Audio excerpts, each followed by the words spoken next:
iná Yorùbá bẹ̀rẹ̀ sí jó àjò rẹ̀yìn. So we must know that ọ̀tá ìran mi ọ̀tá mi náà ni àwọn tó fẹ́ bí ìran Yorùbá ṣubú. We must not play politics with them anymore. Èmi a máa ń lanu mi gbà màmá sọ wípé this is not the time to play politics with Fulani people. Pé lẹ́kìtì wa ń bíbà yìí Èkìtì máa ń pe kíní kan ní ẹ̀rín ìyàngì ẹ̀rín tí ò dénú. Mo sọ nínú ọ̀rọ̀ mi wọ́n ní wọ́n bá Bíọ́lá ṣe ọ̀rẹ́ títí ibi tí ò yẹ kábíọ́lá mú wọn wọ̀ Abíọ́lá mú wọn wọ̀ nílẹ̀ Yorùbá àṣírí Yorùbá tí ò yẹ kán mọ̀ Abíọ́lá mú wọn mọ̀ ọ̀nà àbáyọdé tí Abíọ́lá ò yẹ kí Fúlàní ó jẹ́ kán mọ̀ nílẹ̀ Yorùbá ó jẹ́ kán mọ̀ kí ni wọ́n fi gbẹ̀yìn Abíọ́lá ikú òjijì. Back to the question. Mo lọ́pọ̀lọpọ̀ ń pè mí bàbá Tinubu yẹ kì í ṣe Yorùbá mo ní àá. Ìgbà tí Bọ́lá Ahmed Tinubu jẹ́ sẹ́nitọ̀ àwa Yorùbá ò jáde síta pé kì í ṣe Yorùbá. When Bọ́lá Ahmed Tinubu became a governor, Lagos State governor, àwa Yorùbá ò jáde síta kájáde ká ní Bọ́lá Ahmed Tinubu kì í ṣe kíni kì í ṣe ọmọ Yorùbá. Ohun tí a ń gbọ́ngbà yẹn ni pé he's from a refugee but don't forget a refugee and Lagos State. They are all Yorubas. Omi ẹ̀kọ́ ni. Mo sọ mo ní tábà tí ẹ̀gbọ́n tábà sọjọ́. Àwọn tó mọ̀ dáadáa ní ọmọ Anambra ní bàbá ẹ̀. And bí o ti ẹ̀jọ́ ọmọ Anambra, Ọbásanjọ́ ló sọ wípé kì í ṣojú ayé òun ní Yorùbá ní Nàìjíríà ṣe máa pín. Pé ó tẹ́ òun lọ́rùn kó máa jẹ́ Nàìjíríà jù kóun jẹ́ Yorùbá lọ. Pé mo dẹ̀ sọ pé ẹ̀kọ́ lẹ̀ dáadáa kò sí oore kan tí Ọbásanjọ́ ṣe fún ìran Yorùbá rí. Àwọn bàbá wa tó wà ní àmì the late Colonel Ayọ̀ Àríyọ̀ wọ́n sọ̀tẹ̀ fún wa pé nígbà táwọn jọ wà ní àmì bíi kó bí ọmọ Yorùbá ṣubú náà ni. So tí wọ́n máa sọ wípé Ọbásanjọ́ is not a Yorùbá man. Ìwà bàbá yẹn kan jẹ́ kó di jẹ́ ká máa fura sí pé is not a Yorùbá. But what about Tinubu tó jẹ́ pé Fúlàní ló wá sọ fún wa lénìí pé Tinubu wà lára àwọn tí ò jẹ́ kí Abíọ́lá ó wọlé. Mo wá ní Yorùbá ẹjẹ́ àgbọ̀n wọ́n ti tún bá kan dé nìyẹn. They want to use Yorùbá against the Yorùbás. Torí nígbà tí Buhari tó pa ìran Yorùbá bí ẹni paná nígbà tí Yorùbá gbógun ti ìran Yorùbá inú wọn dùn. Don't forget Alhaji Buba Galadima ó sọ nínú interview ẹ̀ kan we force Buhari into politics because of the Yorùbás. Abẹ́ ti gbàgbé ọ̀rọ̀ yẹn ni nígbà tí Buhari jáde síta tó ń pa ìran Yorùbá bí ẹni pẹran in the northern state now mo kà nínú pépà ní ìjẹta 777 repentant Boko Haram náà ti tún daṣọ sí lọ́rùn 777 repentant Boko Haram náà ti tún daṣọ sí lọ́rùn that they want to use against the Yorùbás. And now wọ́n wá plan ọ̀nà pé the only way tí wọ́n lè fi kọ́ka Yorùbá ni pé kí ẹnu Yorùbá ó má kò kí Yorùbá ó dúró gẹ́gẹ́ bí ọ̀tá ara wọn. Yorùbá ẹja fi ọgbọ́n kún agbára tí bàbá Bọ́lá Ahmed Tinubu ò bá mọ ẹgbà ẹ̀yin bàbá wa ẹ bá wa sọ fún bàbá Bọ́lá Ahmed Tinubu pé káwa náà sọ pé ẹ mú wá. Àwọn kan sọ pé àwọn tó pariwo orílẹ̀-èdè Yorùbá wọ́n ti lọ́jọ́ APC pẹ̀lú Tinubu wọ́n kíní kan nílé kan ṣé pípa tán ń pa wá ṣé tí Sunday Igboho tí ò bá lọ bá bàbá Bọ́lá Ahmed Tinubu orí ọ̀fẹ́ tí àwọn Kogi jẹ níbi ọjọ́ mẹ́ta sẹ́yìn wọ́n lè rí jẹ. Let me go back to my topic. This time around all the Yoruba must say no to the Fulani agenda. Tinubu was a senator ní ayé SDP. Tinubu ò lẹ́nu ìdílé bàbá màmá Abibatu Magaji ló ní ẹnu. Now nígbà tí democracy tá à ń practice tó dé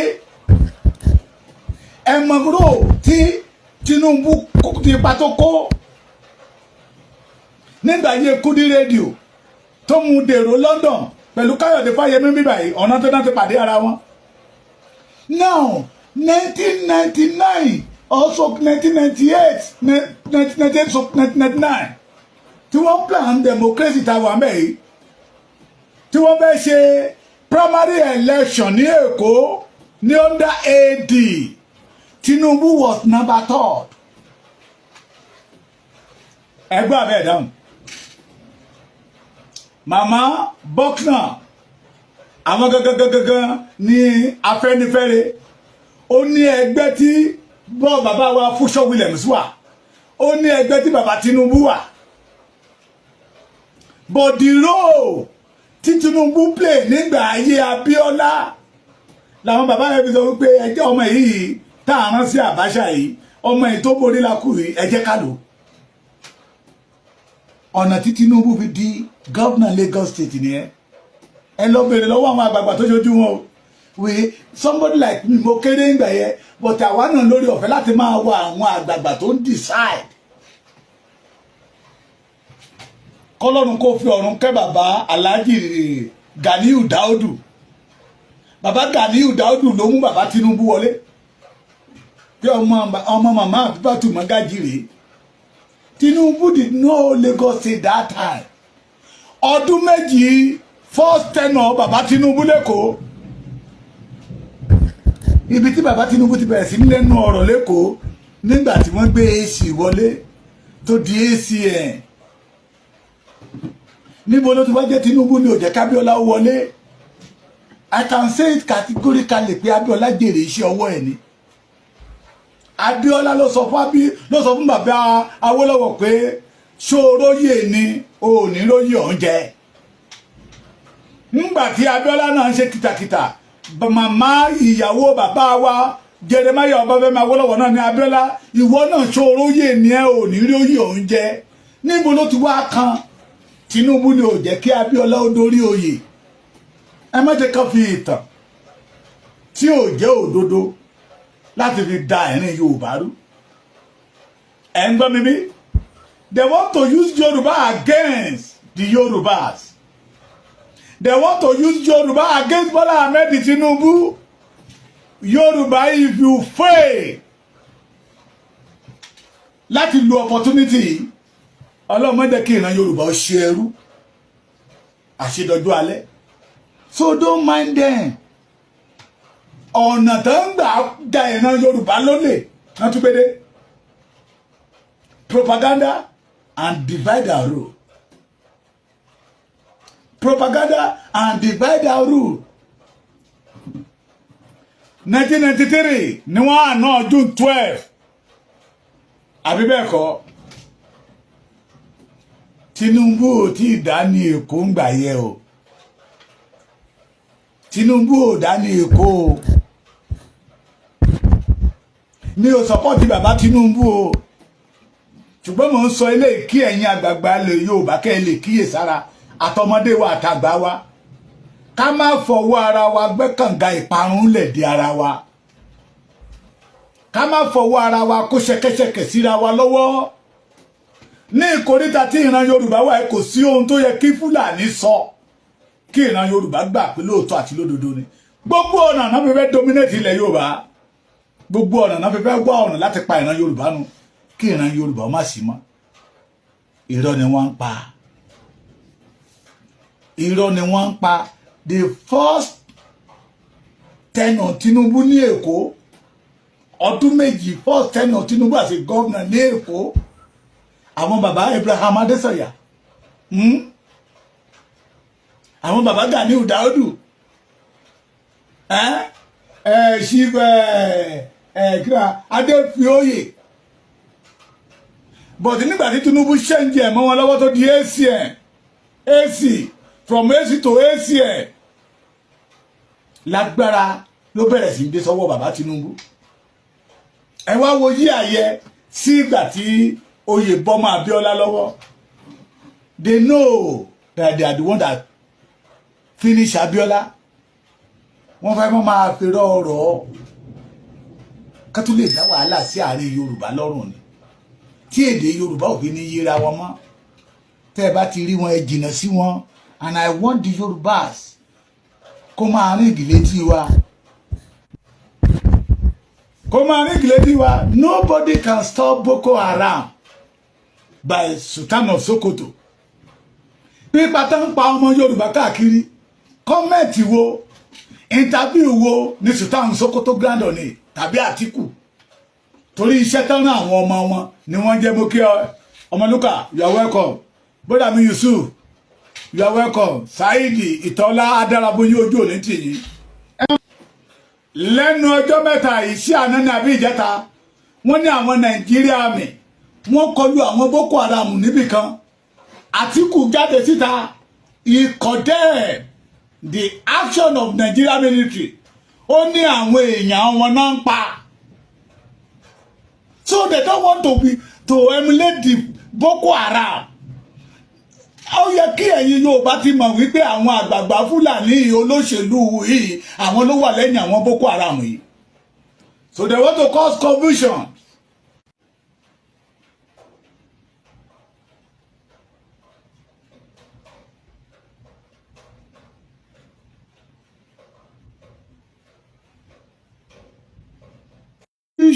Sean láti scatter ìran Yorùbá divide and rule Fulani lo Buhari to deal with Yorubas if Yoruba fail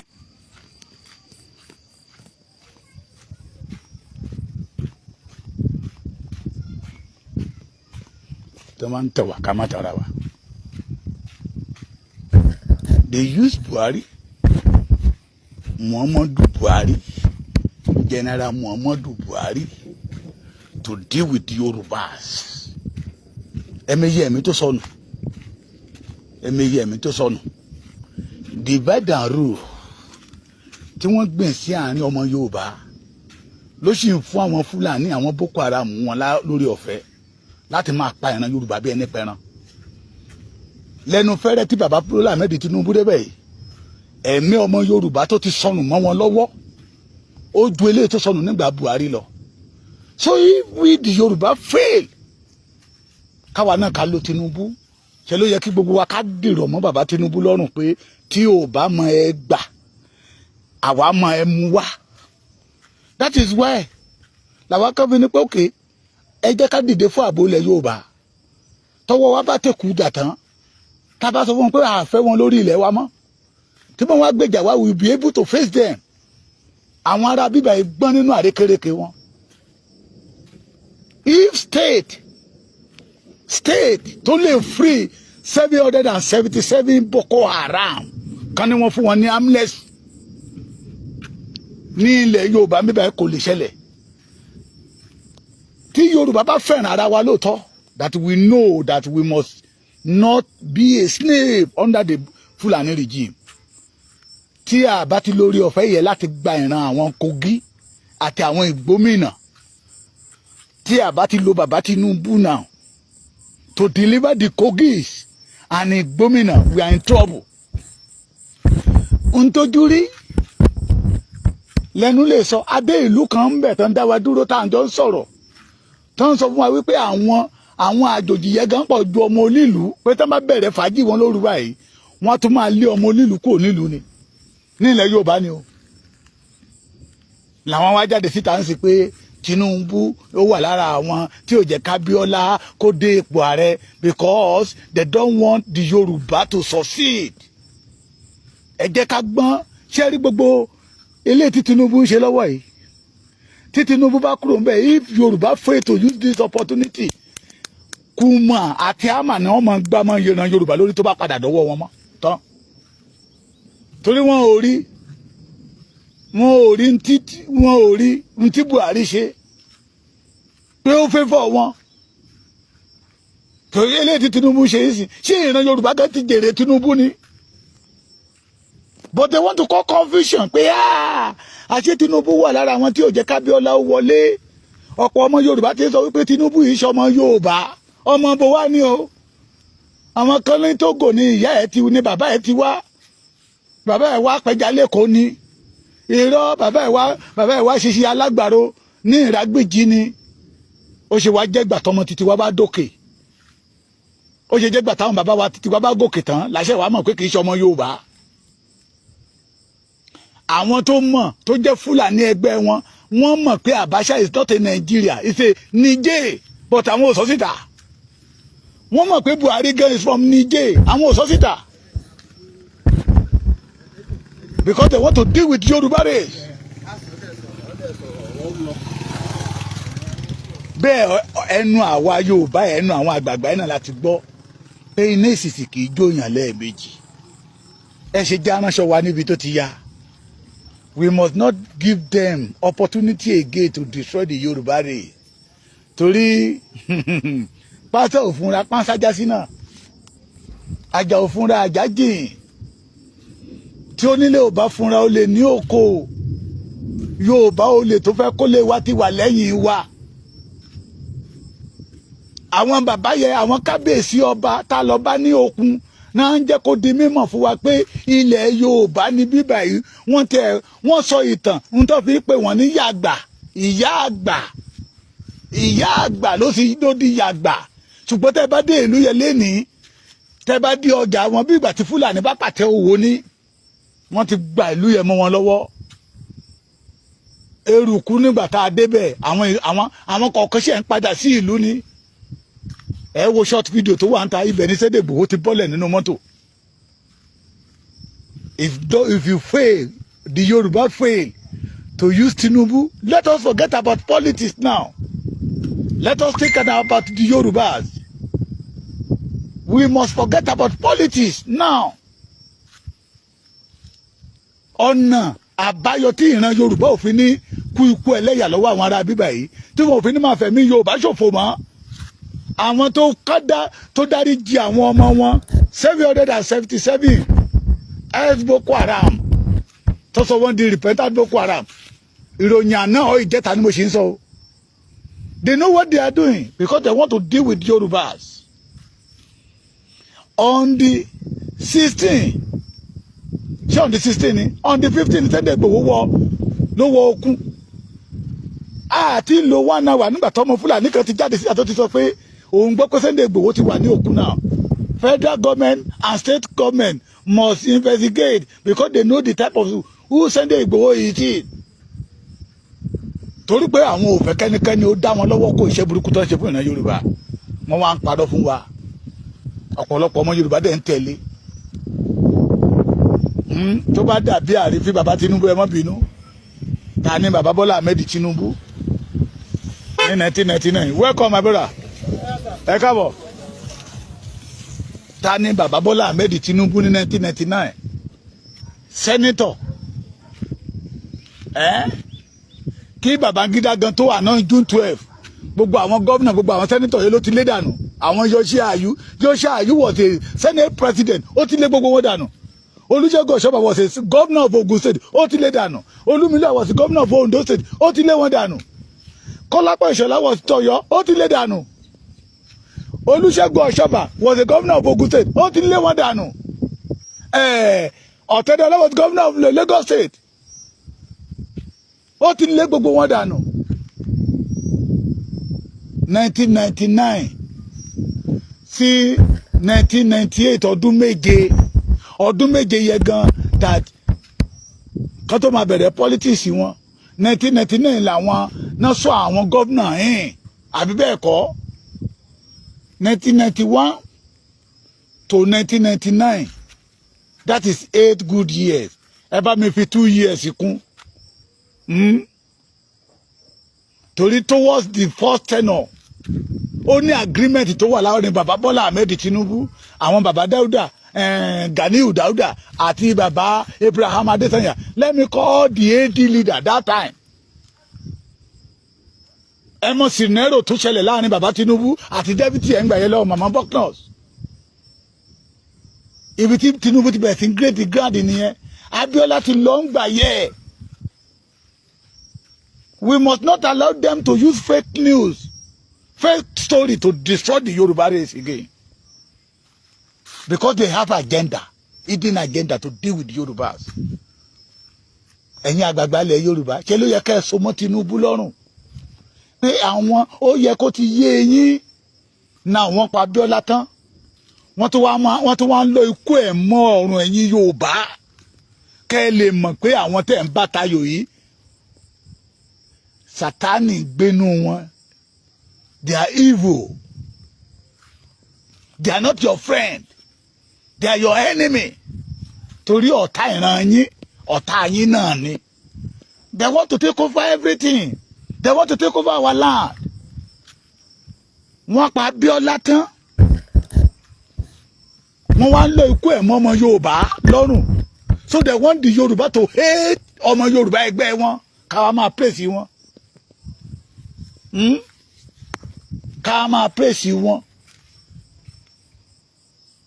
Tó bá jẹ́ pé lóòótọ́ lódodo lájọ́ ọmọ ọkọ Yorùbá ọ̀nà àti gba Yorùbá lẹ̀ ló yẹ kó jẹ wá lógún.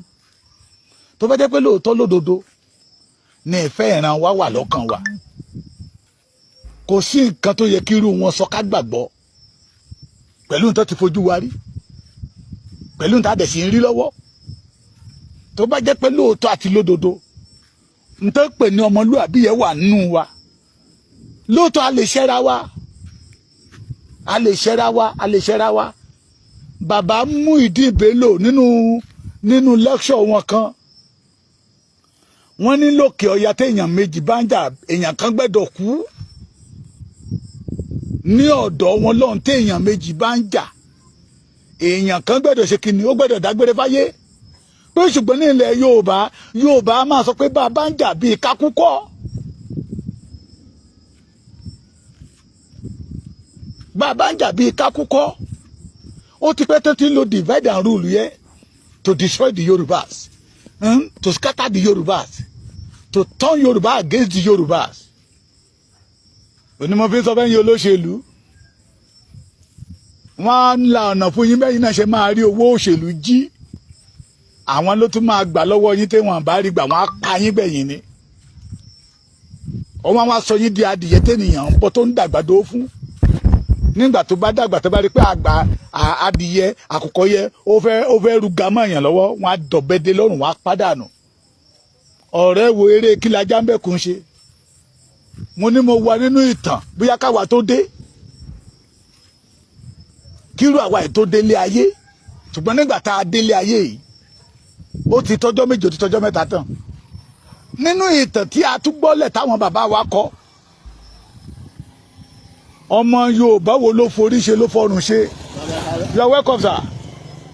Ọmọ Yorùbá wo ló forí ṣe ló fọrùn ṣe fún ìran Fúlàní bíi Abíọ́lá. Ọmọ Yorùbá wo ló ní closing friend ṣé òyìnbó mi yẹ correct ẹ bá mi lọ sẹ́jẹ̀ bíi Abíọ́lá kò sí. Kí ni wọ́n fi sọ̀rọ̀ fún ikú òjijì wọ́n dẹ̀mí ẹ̀ légbodò ni wọ́n pa nípa gbígbà téèyàn bá pa ajá tán fọ̀bẹ sájá ikú yẹn tẹ̀ tí ó ṣe díẹ̀ gbígbà téèyàn bá yín ọrùn tòlótòló. We must not allow them to use Yoruba against Yoruba anymore. Tinubu kọ́ ni ò jẹ́ kí Abíọ́lá ó di president o. Tinubu ò tí ì lẹ́nu ọ̀rọ̀ nígbà yẹ ẹ lọ bèrè ìtàn dáadáa wọ́n tún bá kan bọ̀ ni wọ́n ń bá kan bọ̀ wọn ò fẹ́ kí ìran Yorùbá ó bọ́ ariwo tó yẹ ká máa palẹ̀ bàbá Tinubu lọ́wọ́ ni pé politics ọ̀tọ̀ ìran ọ̀tọ̀ torí pé bí ẹyẹ bá jẹ lọ títí á rántí ilé o bágùtàn bá jẹ lọ bẹ́wúrẹ́ bá jẹ lọ á padà wálé ni pé ilé làbọ̀ sí mi oko pé a sọ̀rọ̀ kìyẹ fún ìgbà díẹ̀ ni ká máa sọ fún bàbá Tinubu pé tá a máa dárúkọ yín lẹ́ni pé aṣíwájú Bọ́lá Ahmed Tinubu wọ́n lè fi the former president of Nigeria but why kọ́ pé he's a Yoruba man they won't say that he's a Fulani man they won't say he's a Igbo man but we the Yoruba we ask you pé when you are a president kí ni orí ọ̀fẹ́ tí ìran Yorùbá jẹ nígbà tí Fúlàní fòkù sí wa lọ́rùn tó ń pa wá bẹ́ẹ̀ nípa ẹran. That is why I thank Baba Olúbàdàn tilẹ̀ Ìbàdàn tó ní àbólẹ̀ Yorùbá ẹja mú ẹja gbára wa lọ́wọ́ àwọn ará bíbà yìí everywhere láyé àtijọ́ inú gbóná ti ń da màálù inú pápá ṣùgbọ́n nílẹ̀ Yorùbá lè ní àwa àtàwọn màálù ló jọ ń gbé papọ̀ nínú GRA gan bọ́n máa lórí ọ̀fẹ́ bọ́n máa ṣí géètì gọ́vnà ọ́fíìsì ńlẹ̀ wọ́n á da màálù wọbẹ̀ tí ò ní sí tó máa ṣẹlẹ̀ rí yẹrò èrèdí táwa fi ń sọ nìyẹn pípé this is not the time to play politics with enemy.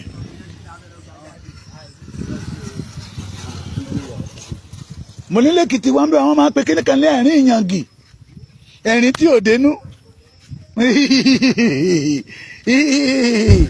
Yorùbá tún máa ń pè pé ó foró sínú ó tutọ́ funfun síta fẹ̀jẹ̀ sínú tutọ́ funfun síta ìgbé ayé táwọn Fúlàní ń bá wa gbé nìyẹn Yorùbá kan ò lè kò lè lọ máa lo Fúlàní kó máa sọ̀rọ̀ Fúlàní kan against the Fúlàní they won't believe it because they have one agenda they have one vision they have one determination that they want to take over the Yoruba land. Either you believe it or not. Ṣẹ́yìn náà ò tí ń rojú ilẹ̀ ni. Ṣé mi àtẹ̀yìn ò tí rí ní tó ṣẹlẹ̀ ni. Ṣé ó dìgbà tó bá pa wá tán tó fi wá rúbọ tán. Ká tó mọ̀ pé lóòótọ́ lódodo. These people they are our enemies. These people they mean their business. Wọ́n wá kúkú irọ́. Wọ́n wá gbélé wa lọ́wọ́. So ẹni tó sọ wípé we drag Buhari into politics because of Yorubas. We drag Buhari into politics because of Yoruba. We don't want Yoruba to take over the Ilorin. So they know that Ilorin belongs to the Yorubas. But they don't want him. They don't want to lose Ilorin. Àwa náà ní òkè àti ìsàlẹ̀ Ìlọrin ẹgbẹ́ kìíní ẹgbẹ́ kejì Yorùbá náà sọ ń bẹ̀ là o. But today emir náà jẹ́ ń bẹ̀. Ṣó dìgbà tí gbogbo ilẹ̀ Yorùbá bá di emir of Lagos, emir of Ilé-Ifẹ̀, ṣèbó Olúbàdàn la ṣe ń pariwo, a kàn di emir of Ìbàdàn, emir of Ògbómọ̀ṣọ́, ẹ má tètè já kíyèsára àti rí emir of Ìwó, àti rí emir of Ìwó, a kàn máa gbé gbọ́ emir of Adó Èkìtì, emir of Ìjẹ̀rò Èkìtì, emir of Ọ̀tún Èkìtì, àbí bẹ́ẹ̀ kọ́ gbogbo àwọn ọba òró yẹ pápátá wọn sọ wọn di emir. That is the agenda they want to dominate. Mo dẹ̀ ti ń kọ́ lórí tẹ́lẹ̀ pé mi ò mórí kọ pé ikú tó pẹ́ lẹ́dìyẹ ẹ má jẹ́ ó padà pé léwúrẹ́. Saidi ló sọ lọ́rọ̀ ọ̀rọ̀ Yorùbá ni pé ikú tó pẹ́ lẹ́dìyẹ kò mọ gbẹ́dọ̀ pé léwúrẹ́. Sódìgbà tí ikú tó pẹ́ lẹ́dìyẹ tó bá pé léwúrẹ́ tán Yorùbá dẹ̀ sọ wípé àbámọ̀ ní kẹ́yìn ọ̀rọ̀. Irú àbámọ̀ wo la fẹ́ kó kẹ́yìn ọ̀rọ̀ wa? When the Fulani use opportunity tó bá kẹ́yìn wa síra wa tán tẹ́yìn tọ̀rọ̀ wa ò yíra wa mọ́ wọ́n wọ́n túbọ̀ á wá jẹ́ ìrọ̀rùn náà mọ́ fi dú wa bí ẹni dúran. Mo yìí rẹ́ni tó sọ pé Sunday Igboho ẹnu ló ń jà lọ́wọ́lọ́wọ́. Adẹ̀rí àwọn tájọ sọ pé àjọ ń lọ sí Kogi ni. Lára àwọn tó sọ pé Sunday Igboho ẹnu ló ń jà ni. Àjọ ń lọ Kogi ni. Àjọ ń lọ Kogi ni. Nígbà tá a dé Kogi àárí wọn a tẹ̀ rò pé wọ́n máa tó pé bí ìrìn ẹ̀yà àwa ṣáájú àwọn ni pé wọ́n ń bọ̀ lẹ́yìn. But we did not see them. Sunday Igboho lo ọjọ́ mẹ́ta gbáko ní Okunland. We did not see them o. Àwọn tó sọ pé ẹnu ni Sunday Igboho jà. We did not see them. Bẹ́ẹ̀ làwọn ọmọ kókó sọ pé bó ṣe gbọ́ pé Sunday Igboho ń bọ̀ wọ́n ti kẹ́rù wọn ti ń bẹ́ wọgbó. Ká tó dé Ìsànlú nínú igbó kan bẹ àwọn mọ́tò kan ní ó ṣe wọ́nranwọ̀nran mọ́tò tá a ti ń fáyà látàárọ̀ inú bẹ̀ láti dúró ẹ wá wo eré nínú pápá tán sá lọ. Àwọn tó dẹ̀ sọ pé ẹnu ni Sunday Igboho jà àárí wọn ò lè yọjú ní Kútọ́nù ní Okunland with confidence lábẹ̀rẹ̀ sí ń pàrédì kàbà káàkiri tábẹ̀rẹ̀ sí ń pàrédì kàbà àwa tún gbé fìlà sábẹ́ Ìgbòho sórí kán lè mọ̀ pé ọmọ akin wọlé.